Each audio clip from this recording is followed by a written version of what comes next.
ఒక్క పరమశివుడికి మాత్రమే లింగ రూపం ఎందుకు? అదే రూపంలో మహాదేవుని ఎందుకు పూజిస్తారు? శివలింగము అనేది శివుడిని సూచించే ఒక పవిత్ర చిహ్నం. సాంప్రదాయంలో లింగము శక్తి సూచికగా, దైవ సంభావ్యతగా పరిగణింపబడుతోంది.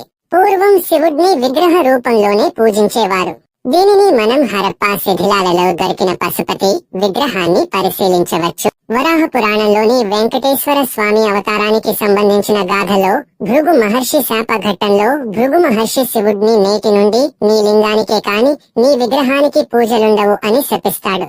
అంటే అంతకు ముందు విగ్రహానికి పూజలుండేవన్నమాట.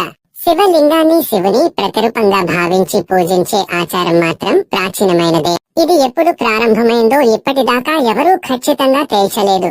శివం అనే పదానికి అర్థం శుభప్రదమైనది అని, లింగం అంటే సంకేతం అని అర్థం. అంటే శివలింగం సర్వ శుభప్రదమైన దైవాన్ని సూచిస్తుంది. శివలింగము, మానుష లింగము లో 3 భాగాలు ఉంటాయి. బ్రహ్మ భాగము భూమిలో, విష్ణు భాగం పీఠంలో, శివ భాగం మనకు కనిపించే పూజా భాగముగా ఉంటుంది.